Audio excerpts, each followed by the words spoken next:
So I know. That's a bummer. Okay. yeah, it doesn't feel real somehow. Let's take a breath and pretend like, oh, yeah, this is super easy. We just got on. Great. Yeah. Here we go. All right.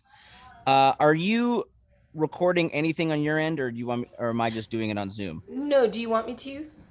I think if you have even just a Yeah. voice memo of it, it Yeah, would I be can do it. clearer. Absolutely. I can do that very easily. One sec. Let me get it going. New and record. If you hear Okay. snoring, it's because my dog is just insisting on sitting right next to me. That's so wonderful. No Okay. barking All at the right. mailman. Oh, our Millie is terrible for barking at the male person too.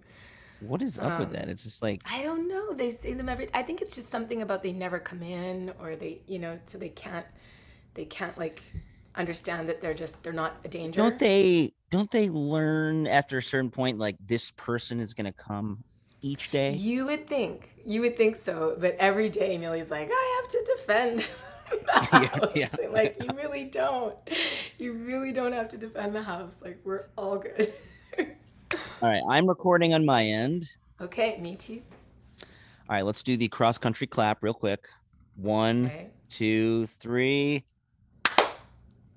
Exactly just how they taught us in music school. All right. All right, for the radio audience, tell us who you are, where you are, and what you try to do. What I try to do? Yeah. Okay, I am Allison Russell, and I am sitting in my office slash Zoom room in our first ever home of our own in East Nashville, Nashville, Tennessee. I'm a transplant from Montreal, Quebec, Canada, here, and I try to be a good mom, and I'm a musician, and I'm a new author in the midst of writing my first book, and I try to reduce harm in the world and be kind. I guess that's me in a nutshell. That was a way more complete answer than most people give. I appreciate that. My People are like, pleasure. well, I try to write songs and not, crash my van on road Yeah, trips with the band. sure. That too, for sure. But I'm super happy that the world is finally getting on board with your music and your voice and your point of view. I like to consider myself an early Allison adopter. Yes, absolutely. And I'm an Obviously, early Zach adopter. thank you. Birds of Chicago, one of my favorite groups in the world, with you and your lovely husband JT. Thank you. And obviously, he helped create this first solo record, Outside Child. Yeah. Um, can you tell us what it was like deciding to really put your voice and your name front and center? What was the impetus behind that? Well, I don't know that I kind of backed into it. I didn't really decide, even when we were recording Outside Child, I was in denial about the fact that I was making a solo record. I was saying things like, oh, maybe we'll use some of these songs for birds, or maybe I'll re record some of these with our native daughters, or Right. maybe I'll. I was in total denial. And we actually recorded it in 2019. And it happened because I had applied to the Canada Council of the Arts for a writing grant and a demo grant, and I was awarded it. And that happened right around Americana Fest in 2019. So a lot of our beloved musical kindred were in town for that. And suddenly I found out that I had been awarded this grant, and it was enough to book 4 days at the Sound Emporium, which were miraculously available. Mm. And Dan Nobler, who produced Outside Child, was miraculously available, and Yola was in town, and Ruth Moody was in town, and the McCrae sisters were in town, and all my band of brothers, who played on the record. My brother, Drew Lindsay, JT, of course, who co-wrote 9 of the 11 songs with me and is my life partner and love and one of my favorite writers, on the planet. And Joe Pizzapia, who plays guitar in it, and Chris Merrill, who's played in Birds and Po Girl before that, which was my band before Birds. And I'm forgetting Jamie Dick, who plays drums, has played drums with Birds, has played drums with Our Native Daughters and Rhiannon Giddens. and Jason Berger, who was Dan's childhood friend, who's also a drummer and is the second drummer on the record. They were all just sort of miraculously in town at that time. And so we had 4 days and we recorded those 11 songs. And and then we went back on the road. I was back on the road with Birds, I was back on the road with Our Native Daughters, and we didn't get off the road until March 2020. And, we were out on the West Coast opening for the Wood Brothers. And then, of course, it was COVID and it was the lockdown and the tour was canceled and we flew home. And like everybody else, we, sat in the shock and the tragedy and the loss and the discomfort and began to process and had a lot of time to think about what to do. And that was when it became clear to me that it was a solo record, that I needed to do something with it. And honestly, it intensified for me throughout 2020 with kind of the assaults on Black folks' lives and persons and humanity. Yeah. And it became more urgent to me to put it out for that reason. Well, I remember talking backstage at the 930 Club with JT, and you guys played with Dust Bowl Revival, and that was kind of right as the world was about to shut down. But he had this like little like light in his eye when he talked about this project that he was working on with you. Yeah. Like he's like, just you wait, you know. And again, it takes so long for art and this type of stuff to gestate. I mean, these are songs that have been probably fermenting in your brain since you were a kid. Yeah. A lot of this is about the trauma you experienced, the escape from that, the processing of the trauma. Yeah. And it's not like you maybe haven't touched on it in Birds of Chicago songs, but it's very raw and very immediate in these songs. It's not hidden behind 3 or 4 verses. It's right at the top of some of these songs, like Fourth Day Prayer, like Night Flyer. It's like you're talking about this young girl who feels completely trapped and alone in this family that is not your own, and you're being abused, you're being subjected to this punishment. And yet now, as a fully grown adult and mother, it's taken this long maybe to fully realize what that meant and how to process it, which is incredible. No, it's true. I mean, it's a lifetime for sure of processing. And for me, art and trauma are closely connected because art was my escape from trauma. Art was my lifeline. It's the reason I'm alive at all.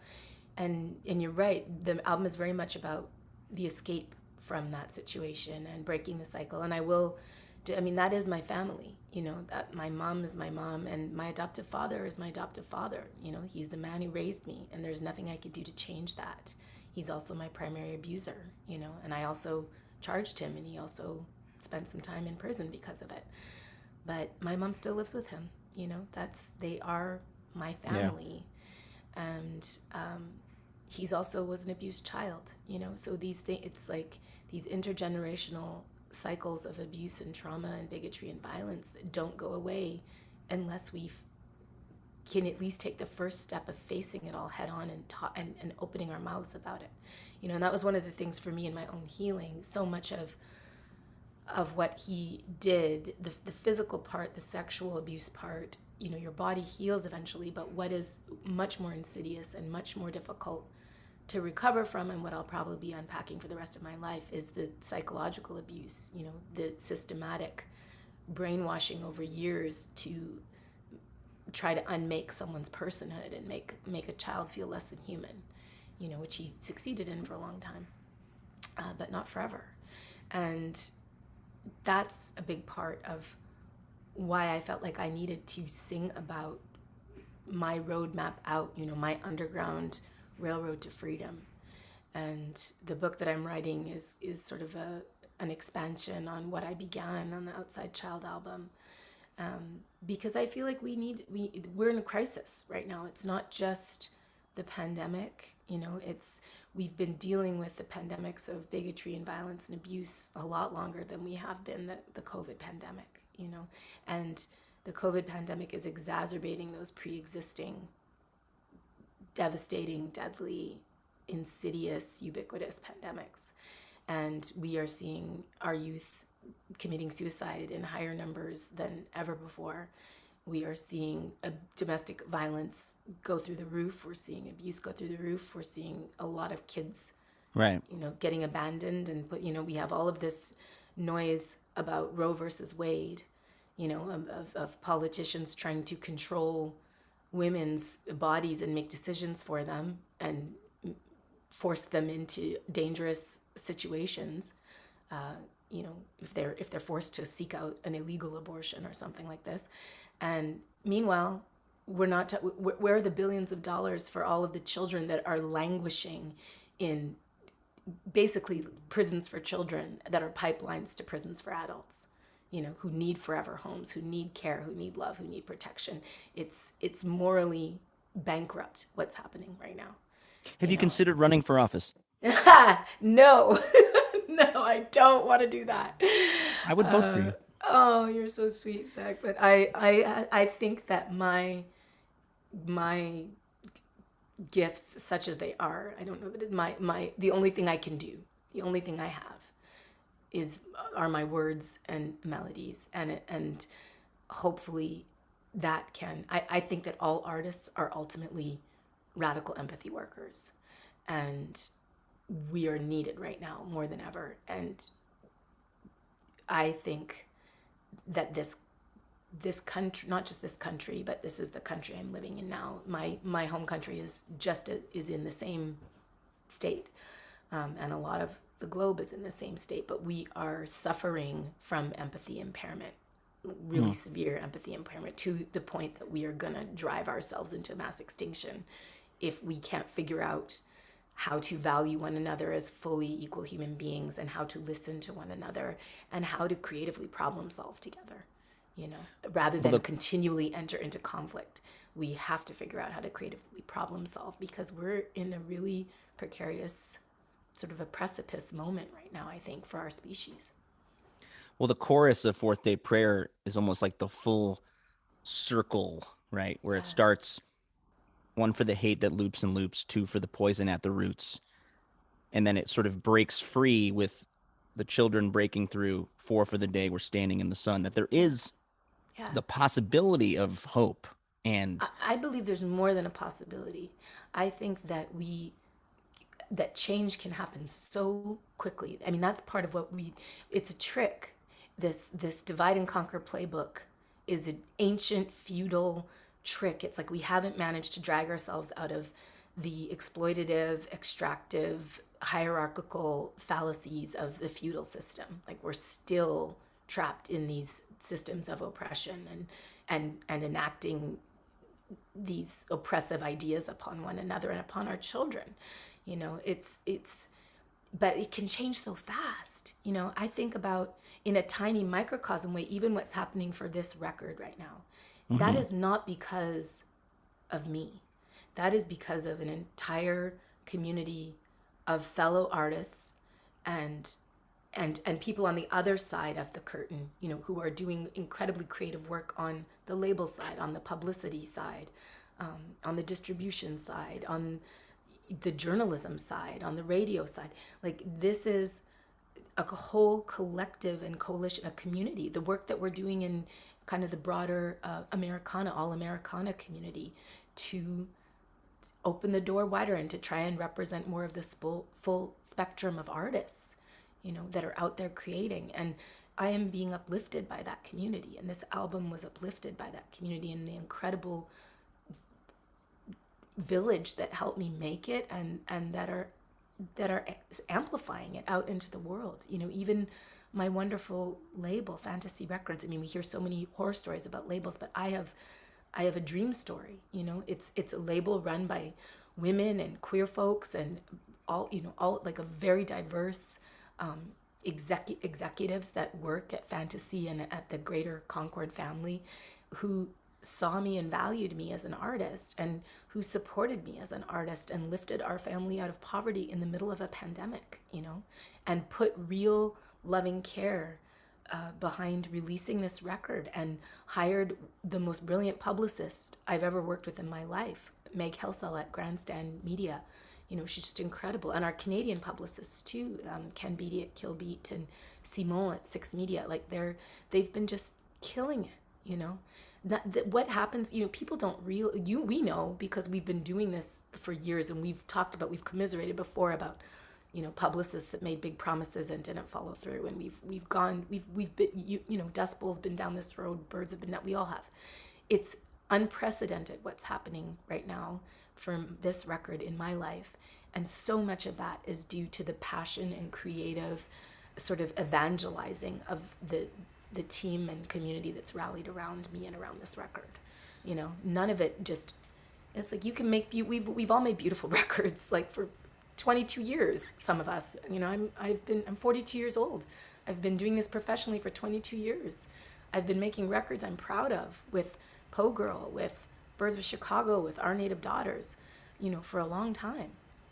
And nothing like this has ever happened before. And I think that it's sort of a conjunction of, the incredible, that community building over the last 22 years.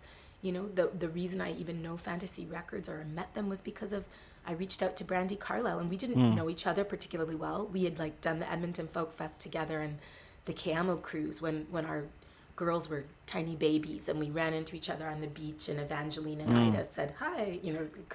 Evangeline was 6 months old, so she couldn't speak yet. I think Ida said hi baby, and that was it. We didn't know each other. I reached out during the lockdown. I reached out to her on Instagram. I DM'd her thinking, oh, she's never gonna see that.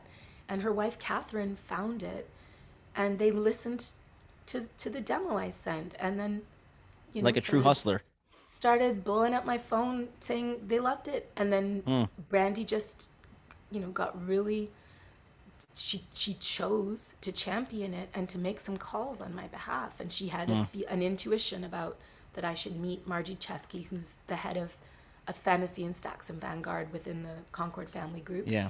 And that she had worked with Margie and Steph and the whole Fantasy team on Tanya Tucker's record that she and Shooter produced, and she loved them, and she thought, they're going to get this, and she was right. We recognized one another as kindred spirits, but it took a little cold call. Any of that, It took a little cold call hustling, though, right? Yeah, it's like sometimes you got to put yes, your faith. You have to, in because the nothing universe. happens if we don't put it out there, and if we don't. And I will say to any artist listening, who's earlier in your arc of trying to get your art out there, really think about who it is that you admire, whose career you would want, to emulate. That's Millie, our rescue dog, in the background. Who's Amelie? It's Millie girl. Yes, she's so good. She's so good. The axiom of the rescues, she rescued us, of course. But I will say, reaching out to people whose art resonates for you, and who you admire the way they are running their business, because of course, as professional artists, it's art, but it's also, at a certain point, if that is your profession, it's also business. And then learn, and that's such a painful. It took me years to accept that it was a business, and I frankly ran it very poorly for years because of that. And I had to really get intentional about the community I wanted to build around the business of my art, as well as the community of artists that I want to be in close communion with. These are all, we make, when we kind of are in denial about what we're actually doing, it's hard to make informed decisions, and we all suffer from varying degrees of insecurity and imposter syndrome and all of the feelings of unworthiness and who am I to do this and that. And I had a really, really heavy, intense dose of that, to the point that I didn't even ever want to put my name forward, never. That's and what I love about art is the creative communion. I love the whole being greater than the sum of its parts. There's a reason I've been founding and primarily working in bands my entire life. I never had any interest in being a solo artist, and to some degree it really is in name only and in subject matter only, because this is such a collaborative process, making the record and now touring the record. I have a whole family of beautiful goddesses that have been touring this record with me. Sister Strings, who are Monique and Shanti Ross, they're incredible. Check out Sister Strings. Larissa Maestro, who has a wonderful solo project as well called Yeah. Miss Tiza. Megan McCormick, Mandy Fair, who's part of another band called Sway Wild. I love Sway. And Ryan Medora, who's just a beautiful bass player, and she wrote a fabulous book called Bass Players to Know that just had its 2-year anniversary. And there's just, and then the band of brothers that I already mentioned who were on the record, and there's just, I've been a wonderful new drummer that I'm working with, who's based in LA, like you, Zach. Beth Goodfellow, you might know each other. Sounds She's familiar. incredible. She's just brilliant. She's been playing. So I've had, and I've had folks like Margot Price and Jason Isbell and Brandy let me open for them, and the Wood Brothers they invited me to come and sing at Red Rocks with them this year. And this is a community that's been growing over the last 22 years, And so I think that people don't realize how much, just like everything with humanity, nobody pulls themselves up by bootstraps. That's a really toxic lie. Nobody does that. It's always your community. Like, you can only go as far as your community supports you, in a sense. Do you know what I mean? And we don't want to ever talk about this. We have this romance with the idea of the self-made man, usually, right? It's a very patriarchal sort of story, and that's just never true. It's never how anything happens for anybody. It's not this, I did it all myself. Like, absolutely, you need to be ready to walk through a door when it opens, but that also comes from learning and growing with your chosen family and your community and your art and your relationship with your own muse. Yeah, and I think what's interesting about this record is it feels like almost like a cubist multi-angle view of these certain traumatic stories and how you moved through it, right? I mean, the second verse of Night Flyer, right? You have the sick light of a hurricane's eye, the violent lullaby. 6 fireflies, 1 street right? light, suffocating And summer night. I'm his shadow in the door frame. I'm each of his steps on the stairway. Mm-hmm. You embody these moments of intense fear and pain, and you're able to sort of transform them into song, which is kind of what the blues does, right? It's what the blues is all about. Absolutely. Taking like a lot of anguish and making it into a joyful shout into the universe. And the first time I heard taking some autonomy back, Yeah. Taking some power back. And the blues is at the heart of every genre of American song, of every modern idiom, essentially, is heavily indebted and directly borrowing from the blues. There's no rock and roll without it. There's no jazz. There's no pop. There's no confessional balladry. There's none of that. Like that. We owe huge debt to the blues. How many instruments do you currently play? That's banjo, clarinet. How Banjo, many different clarinet, ones do you use? ukulele. I'm really, this year I am focusing on piano and bass clarinet, because I love the bass clarinet, and my dear friend Levon Henry, who is an incredible reedsman, Joe Henry's son. He's an absolutely brilliant saxophonist and clarinetist, and a beautiful burgeoning songwriter as well. Wonderful. He reminds me of Ornette Coleman, the way he plays. He's incredible. But he gave, I bought his bass clarinet from him during the lockdown. He had a student model that he wasn't using anymore, and I love it so much. And then piano, my daughter Ida, our daughter JT, and my daughter Ida is going to start piano this year, and I'm going to start piano lessons with her, because I am an illiterate musician. I'm someone who's learned everything by ear, and I've decided my 2022 artistic resolution is to learn to read and write Mm. music so that I don't need to always, I'm working, I have a symphony idea that I want to be able to write down myself instead of humming it to somebody else to do it for me or into an app or anything like that. So piano, and next I play Irish frame drum called the boran. I play Okay. penny whistles. Naturally, Because as one does. Scottish, Canadian. I love the penny whistle.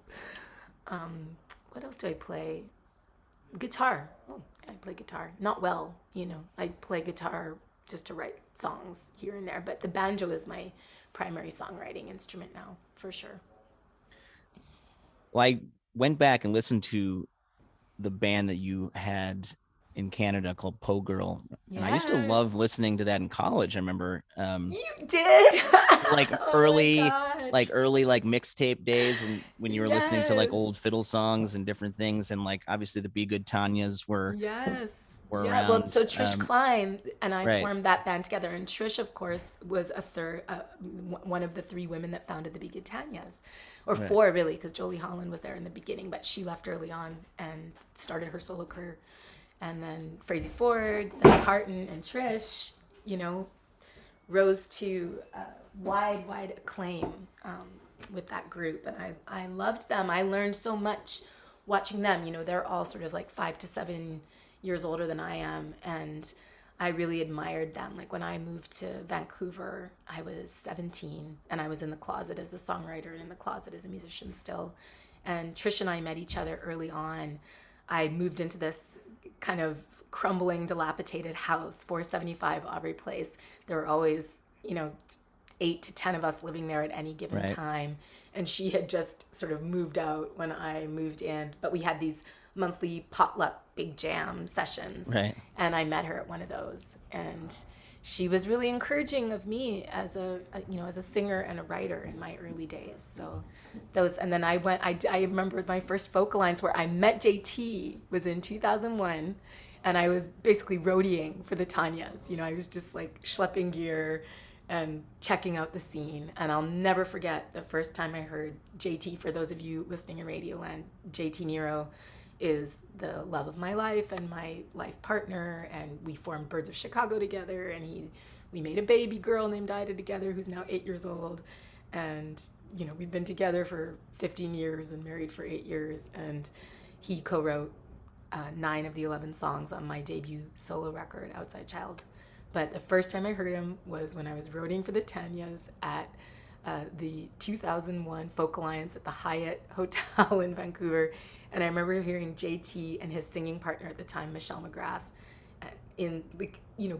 doing a guerrilla busking set in the Yeah. lobby. And I was transfixed. And I thought, I want to make music with him one day. And here we are. I want to make music and or children with him. And or children with him. I did not think that yet at the time. I had a lovely girlfriend at that time. But, yes, eventually it became clear that if I was going to make a child, it would be with him. If you want to hear the story of JT and Allie falling in love, listen to Show on the Road episode with Birds of Chicago. First season, I believe. That's right. We were your first season. I feel proud that we were part of your Basically first in my bedroom closet. Yeah, that was fun. It was fun because that's right. We recorded at your place, and you made us some sort of delicious something. What was it that you cooked? Some delicious thing. Do you remember that? It was like a vegetarian stew, maybe. It was really good. I don't know if I've ever made a vegetarian stew, but I believe you. Someone made some delicious thing that we ate at your house. I was jamming to the song "Moving On" from Po Girl off of Vagabond Lullabies. I love Lullabies. that song. It's like You just a front did? porch jam. That makes me so happy. Fiddle I can't going. believe you unearthed that. That makes me so happy. I think there's like crickets going in the background, maybe. There are, yeah, there are crickets, and there are lines like the smell of the chicken factory, because we lived in the downtown east side of Vancouver, basically, in a neighborhood just adjacent to it called Strathcona, And there was a chicken factory that when the wind went the wrong way, it just was the most horrific smell Oh you God. can imagine. And yeah, the wind blows low through the alley, bears the reek of the chicken factory. That's one of the lines. How many It just songs you popped think are into my in your head. brain right now? Like how many So songs many are songs are stored? weirdly like I didn't know that I even remembered that song, but as soon as you said it, like I can hear it. I can hear that recording that we made. We just can't seem to get along, and we've both been wrong. The time for sorrow is come and gone.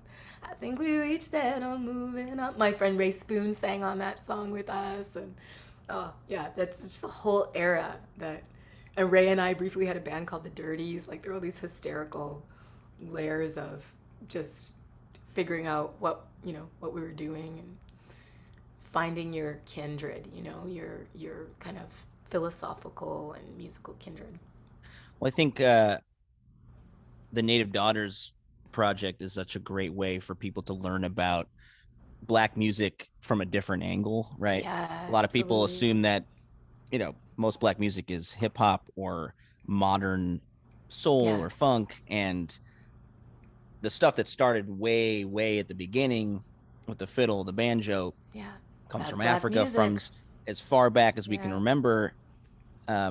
And obviously, Rhiannon Giddens is at the Oh, forefront of saving that music not with the only Carolina saving it, Chocolate Drops and beyond. she's part of an unbroken lineage of it because Yeah, Rhiannon and Justin Robinson and Dom Flemons, who were the original lineup of the Carolina Chocolate Drops, yeah, they learned directly from Joe Thompson. And right. Joe Thompson was an unbroken lineage of the black string band tradition. And I find it interesting that there's still, because of these kind of purposeful erasures of black contributions, to everything, but particularly when we're getting, and we're in the thick of it now with country music having to face its bigotry problem that's Yeah, really deeply entrenched. And you need look no further than who gets played on country radio and who doesn't, to right. see the problem. It's very, very clear.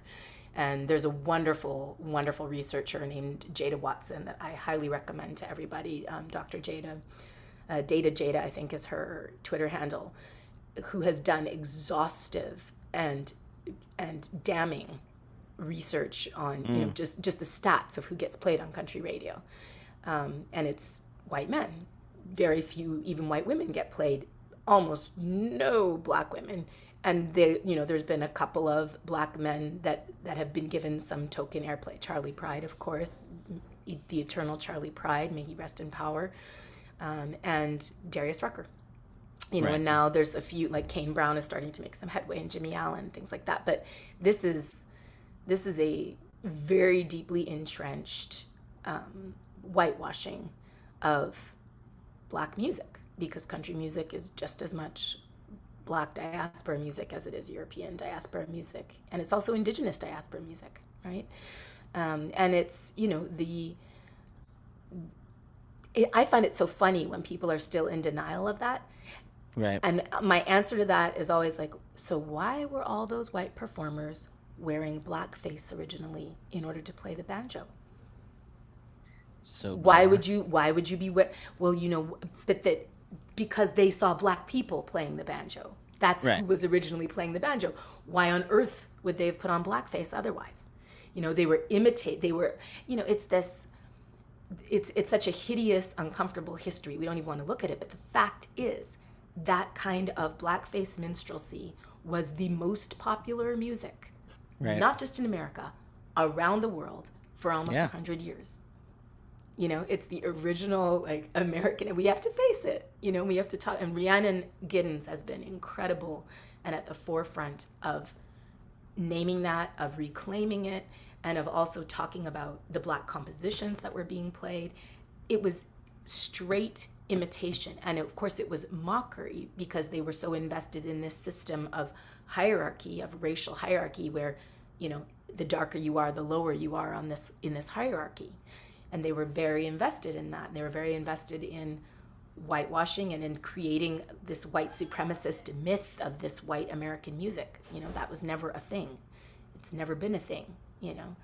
But When you take, it's such a deeply entrenched yeah, self-mythologizing that's false, that's based on a fallacy, and that's based on, unfortunately, a racist construct fallacy, you know? When you take your banjo and you start playing a song like Kashiba, right, Yeah, which is telling the story of an enslaved foremother of yours, yeah, which you learned from your Grenadian aunt, and you're out on a stage like Carnegie Hall, right? yeah, You're out on a stage like, you know, Red Rocks. yeah, You have the chance to bring this lost history yeah, to a lot of people, right? It's yeah, like there's so many contradictions that almost make it not a contradiction anymore, right?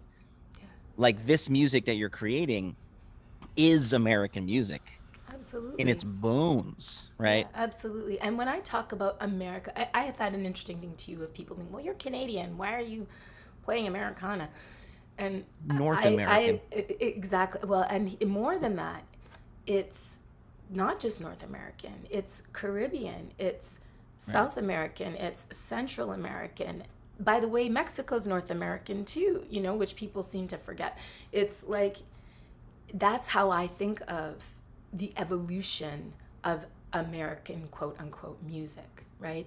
And Right. it's really fascinating. I just met this wonderful historian on Twitter who is Sam Hasselby is his name, and he studies early America, and he specifically is talking about the early Islamic influence in America, which is again a huge erased history, because of course many of the enslaved people who were imported were Muslim, and Mm, you know, from North Africa, and right. just hugely influential to all kinds of parts of culture of America. And that has been erased and whitewashed. And he's fascinating. And he talks about that historians now, when they talk about America, early America, geographically, they do the same thing. They talk about from the Caribbean through South, Central, North America. Like Mm-hmm. that's the Americas that we're talking about in terms of our history, how it unfolds, how everyone's influencing one another, colliding and crashing into one another. And I have always heard the music that way too, you know, and have had wonderful discussions, you know, with Rhiannon and Layla and Amethyst about it. And that was so much of what was informing us as we were working on the Songs of Our Native Daughters record that we put out in 2019. In the song Joyful Motherfuckers, you talk about your grandmother saying, like, love Yeah, will conquer hate, but you don't know if it's too late already, right? yeah. Um, I don't think it is, but, you know, what I was wonder do you sometimes. remember do you remember what your grandmother, like, what was the most wise thing your grandmother ever told you? You know, my grandma, there was so, I don't know if I can pick just one. I mean, I am so indebted to her for, she was, you know, the light of my childhood. She was my Scottish Canadian grandmother, my mom's mom, Dr. Isabel Roger Robertson. You know, she grew up on a farm with no shoes during the Depression and rode her horse Star to school. And she was a brilliant scholar, and she put herself through her higher education all on scholarships, and did put my grandfather through his higher education while she taught. You know, she taught and paid for him to go, having 5 kids, and somehow got her PhD and became a fellow at McGill University. And that's why I was born in Montreal. So that's the first gift she gave me. I don't think I would have survived my childhood anywhere else other than Montreal. Montreal is a city built on art and heart. It is in a, you know, we have the Jazz Fest every year. We have Caravana, which is a celebration of all things Mm, Caribbean every year. There's music in the streets in the summertime. Entire streets get shut down and turned into pedestrian streets, and it's just art and people from everywhere. And you know, the mountain and the tam tam jams. And I slept in the graveyard by the mountain. I mean, I literally was safe there, and I would have maybe not been anywhere else, you know, when I was a runaway teen at 15. And it, it's, I can't emphasize enough how important that city was to my survival and my evolution as a human being and an artist. And my grandma gave me that gift, you know, when she moved the family there, when she started teaching at McGill. And she also taught me to read when I was 3 years old, and that was I was able to escape an unbearable situation, and I was able to see the possibility of other ways of living, other worlds, through literature, through art, through music, and she's a huge part of giving me that gift early enough that it helped me survive and help preserve me through 15 years of very, very, very severe abuse. If you could make a movie of your favorite book that transported you as a kid and write the soundtrack, which book would it be? The Bone People by Carrie Hume. And I want to Mm. just send out gratitude to Carrie Hume and her family. She just recently passed away. She is a brilliant Maori New Zealand author. She won, I think, was the first New Zealand author to win the Booker Prize for The Bone People. And it's a book that my Uncle David gave me in my childhood. I think I was 11 when he gave me that book, and I have reread it probably every year of my life. And it's a story that helped me survive and that helped me feel seen and recognized, and that there was a possibility of forgiveness and healing and redemption. It's a beautiful book, and if someone made a movie of that book, and I hope someone does, I would love to be involved in writing the soundtrack. It couldn't There just it be is. because there would definitely need to be Maori musicians involved.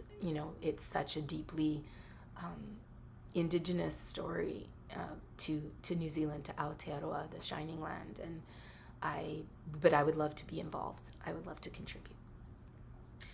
As your world has transformed a bit in the last year since Outside Child has taken off, what has been the most surprising thing? What has been the most amazing Becoming, thing? getting a book deal, which just happened 2 days ago, that has been Oh, wow. shocking and stunning, and and of course For the fiction? surreal.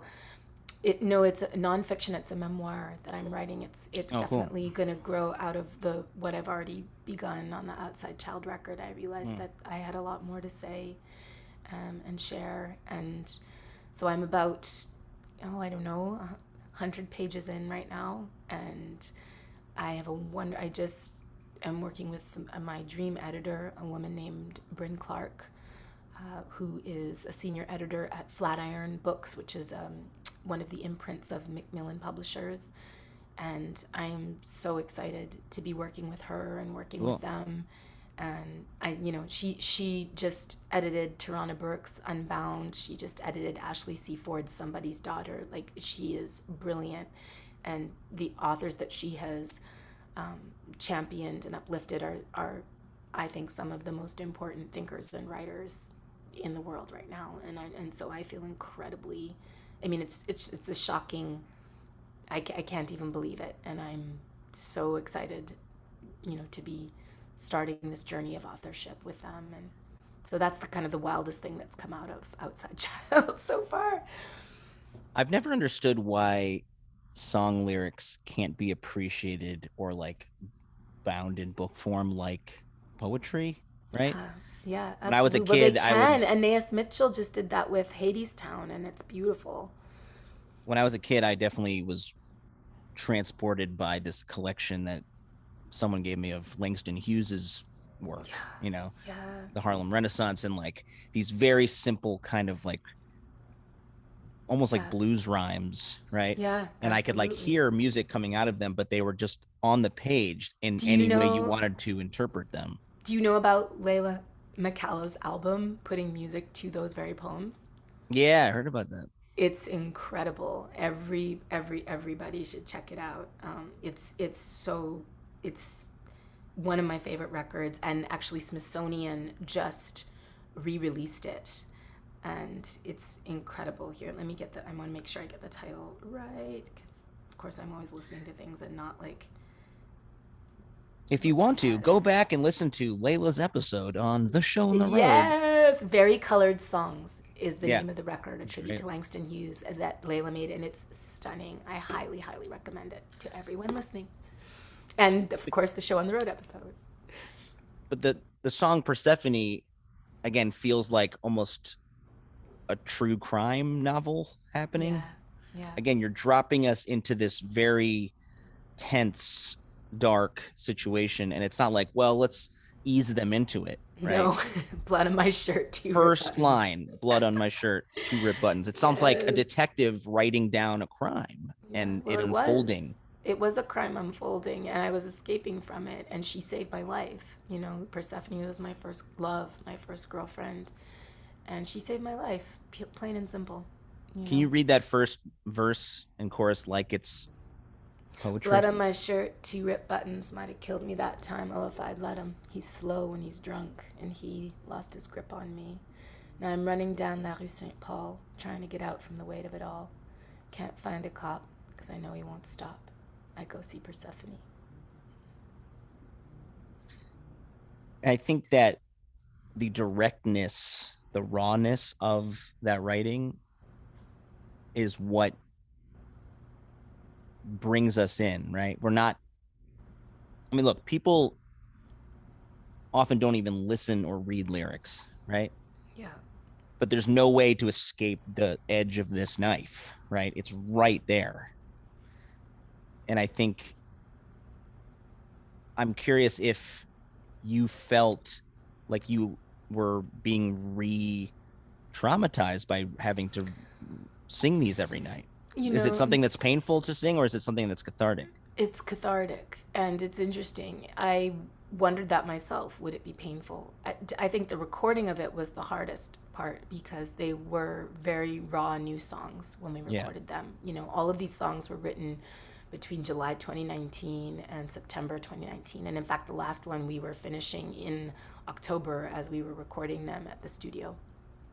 Joyful Motherfuckers was the last song that we finished for the record. And so they were really raw and new. I mean, there was a lot of crying going on in the studio. I would cry, and then the band would cry. We were just crying and laughing, and that was joyful and cathartic too in many ways. But it was definitely that was the most harrowing in a way, just singing them for the first time and sharing them like that with Right. everybody in the studio for the first time. And that was a new thing for me because with Birds and with Po Girl, the new songs would always grow up on the road. You know, we'd be trying them out in the studio. We'd be Right. throwing them into the set list. We'd be playing them at sound check. We'd be, you know, like we very rarely would we record anything that we hadn't started kind of digging into on the road because we were such road dogs, you know, and all the like Pogo was insane. We toured like 300 days of the year.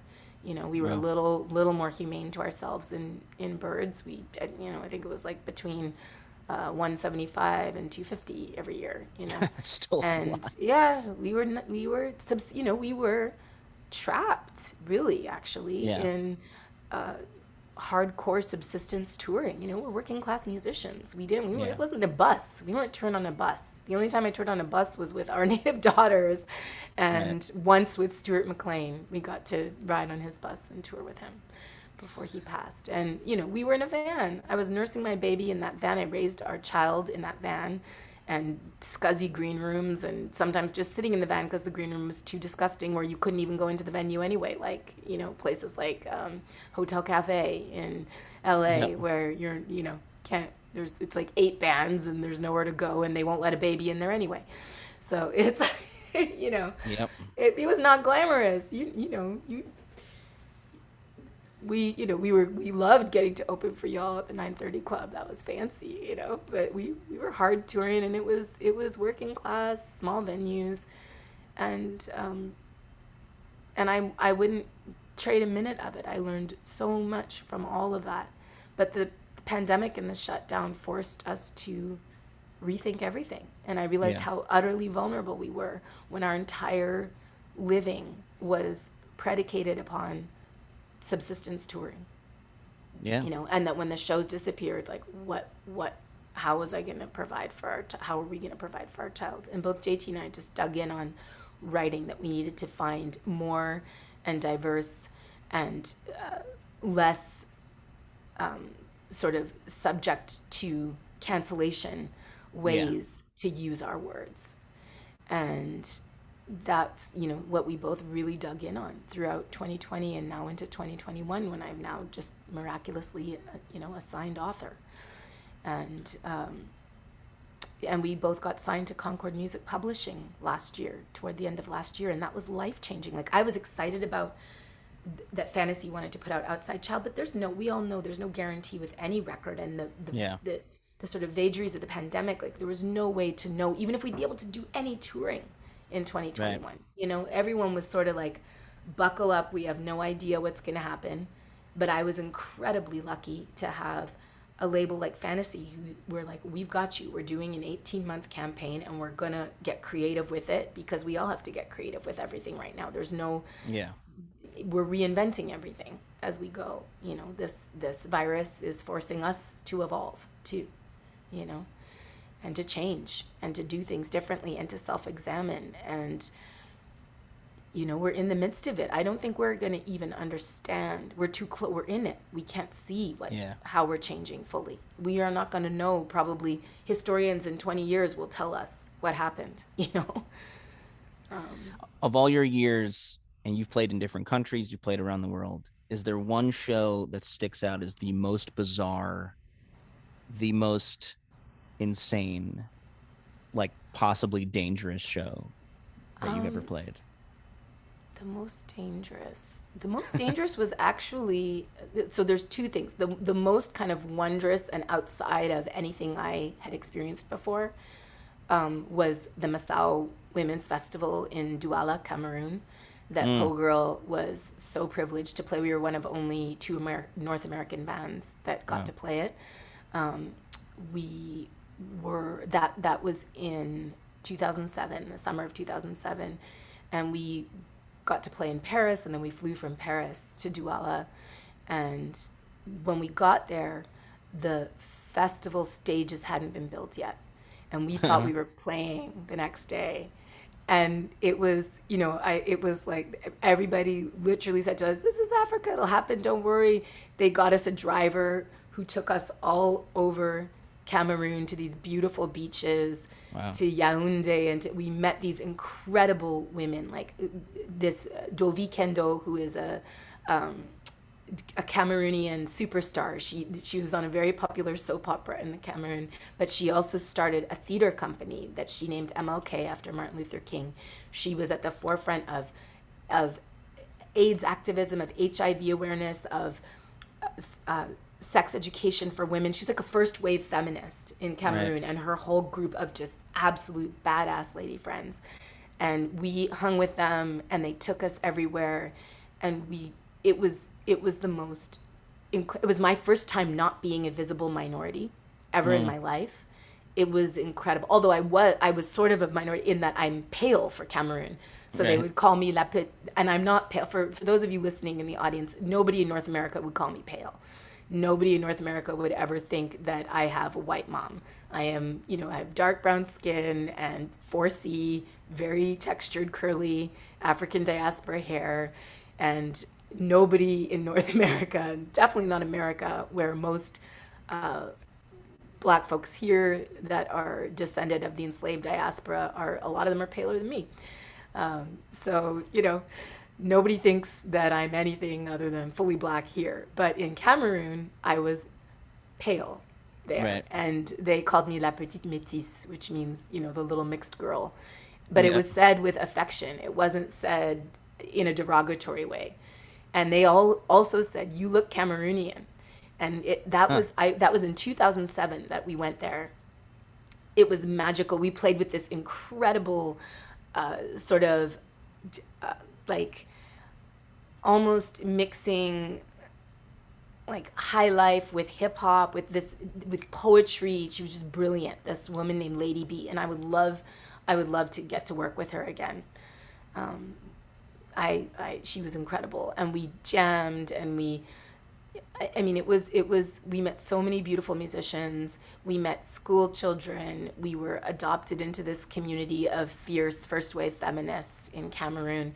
It was incredible. It was a life-changing experience. And we were there for a week before the festival happened. And then the festival happened, and it was even more joyful. And I will never forget this one moment. We were going through a checkpoint on our way back into Douala, which is the capital city in Cameroon. And there was a guy with a gun, and we were all like, oh, we were afraid. This, you know, guy with a huge gun at the checkpoint.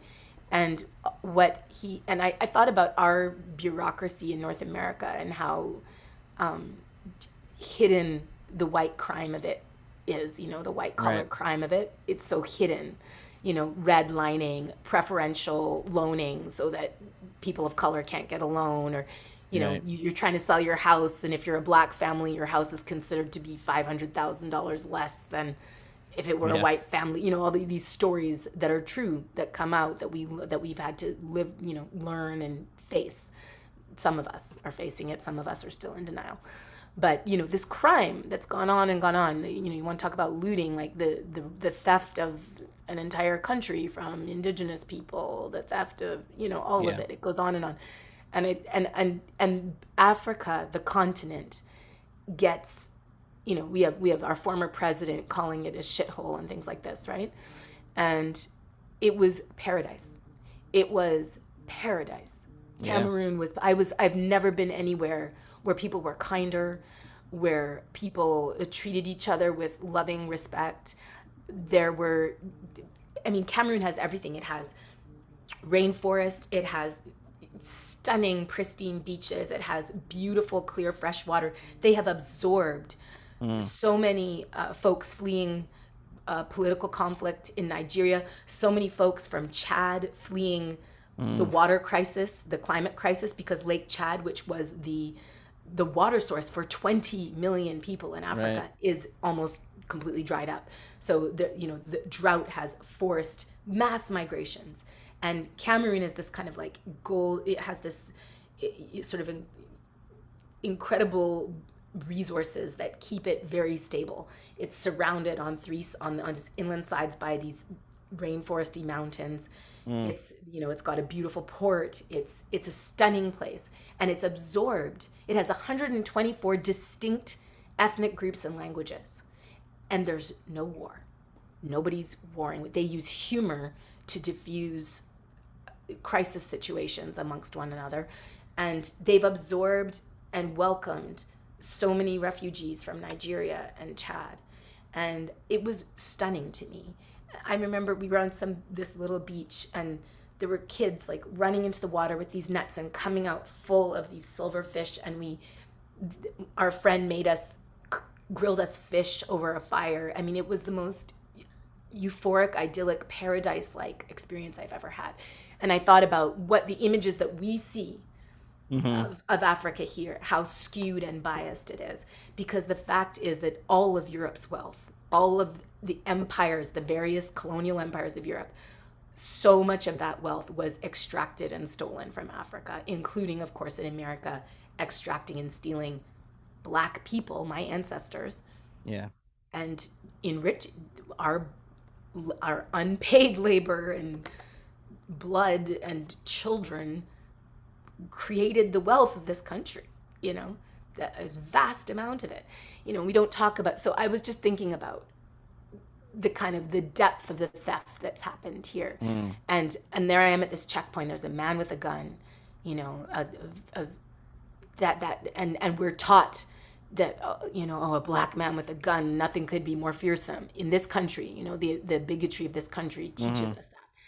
And this guy just wanted to say, hey, he loved the show, and it was a $2 fee to drive through the checkpoint. Two Yeah. bucks.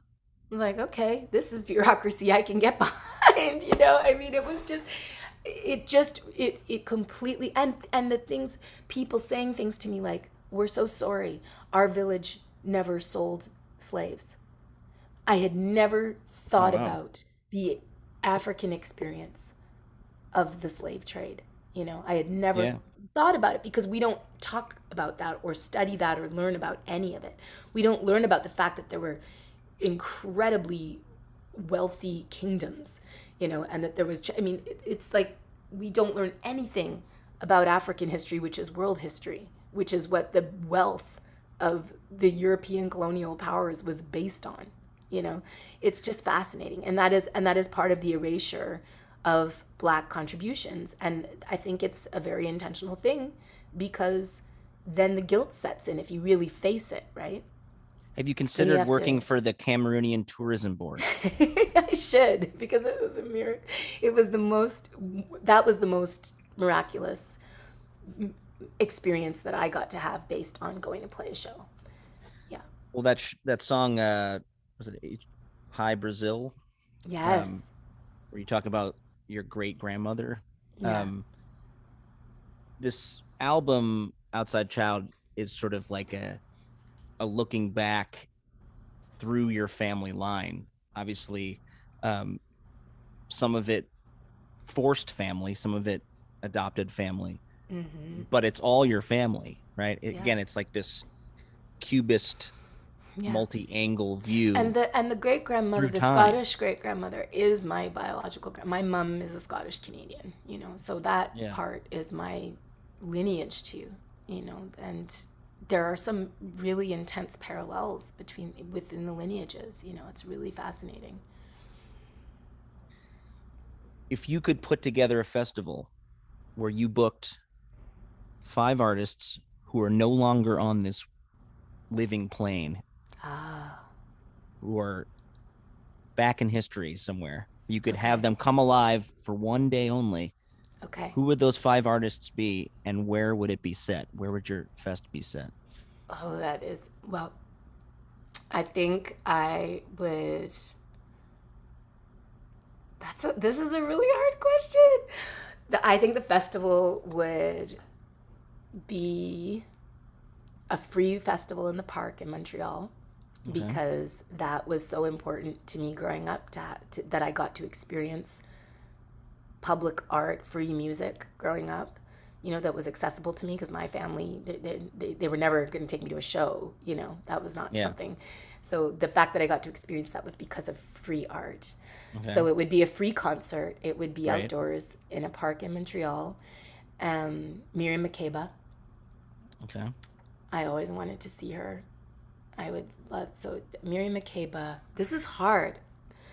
Like No any pressure. artist, okay, but that is passed on. Miriam Makeba, Prince, Lhasa de Sela. This is really hard.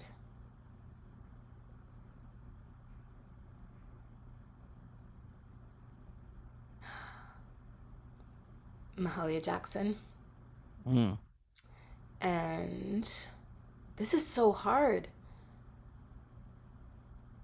Who would the fifth be? Oh. All right, Miriam Makeba, Prince, Lhasa de Sela, Mahalia Jackson, and Odetta. Yeah, she's right behind you. She's right behind me. Yeah. So that's who it would be, and it would be a free concert in the park in Montreal, and that would be incredible. All right. Well, can you take us out with one song that you'd like to present from the new record that we haven't talked about? A song that Oh means a lot yes, to you? yes, Poison Arrow. It means a lot to me because I think, in a way, it's one of the most hopeful songs on the record, and it's really about reclaiming my city of Montreal, and it's about realizing, you know, after becoming Ida's mom and the kind of years of deprogramming the self hatred that had been instilled into me, going back to Montreal and being able to introduce the city to my daughter and realizing that I didn't feel fear anymore when I was there, and that I could just love it again, and that I could introduce it to her. And the French part, the French part is Je te souhaite la paix, je te souhaite l'acceptance. Je te souhaite une deuxième chance, c'est le cœur d'un enfant. Routier, routier, chantez, chantez. L'heure des miracles est arrivée. Le poison peut être médecin si t'en bois une goutte seulement. And it basically means I wish for you peace. I wish for you acceptance. I wish for you to have the wonder of a child in your heart, to be like a child in your heart. Mm. We're all travelers. Sing, you know, we move through these troubles, but the drops of poison, a drop of poison can can also be medicine, or poison can also be medicine if we only drink a drop. And it kind of understanding that we are not defined by what we've lost, and we're not defined by the scars we carry, and we're not defined by what anyone did to us against our will. You know, we are defined by how we move past it, by the people we choose to be in our community, by the ways that we open our hearts and connect. And you know, we are defined by our resilience. In fact, like, that's our human birthright. It's our human birthright. We are all, it doesn't matter what your individual heritage is, we're one human family, and we are descended, all of us, from long lines of people who survived against all odds and who lived through times harder than these. So yeah. And you're one of those people. Yeah, so are you. We all are. Well, I'm glad that this art exists and that you have persevered and put it into the universe, because we need it right now. Thank you, Zach. And it's so sweet to talk to you, and thank you for your patience with me today. I'm glad it worked out. Reschedules and everything.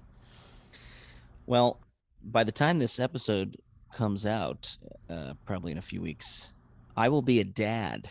Oh, congratulations! I'm so excited for you. I'm so excited. It could happen any day, really, but probably next week. Oh my gosh. Oh, all right, that is going to be so wonderful. Leave me with one piece of advice as being both a songwriter, musician, and a parent. What's the one thing I need to know? Babies are so adaptable. They're so adaptable. And they are happiest when their parents are happy and fulfilled. And don't try and make a happy baby happier. Oh, that's it. Got it. That's my only advice. You guys are going to be amazing, and you're the perfect parents for that baby.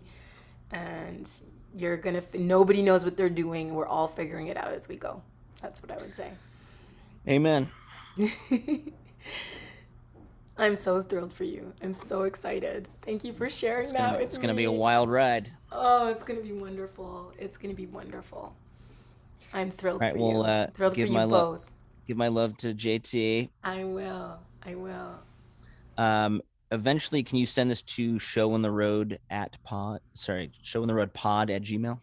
Showontheroadpod@gmail. It's the email that has been sending. Yeah. Okay. All right. Yes, sooner rather than later, because I actually want to start editing this. All right. Thanks so much. You're so welcome. It's so lovely to see you and talk to you. And you're going to be out here in LA soon, right? Yes. I'm so excited. And well, actually, it's okay because this will be old news by then, but we're going to play Ellen. But don't tell people that now. Okay. It's for later. Yeah. Well, send us a text when you're here. I will. Oh my gosh. I'm so thrilled for you guys. Congratulations. All right. Thanks. All right. I bet. Bye.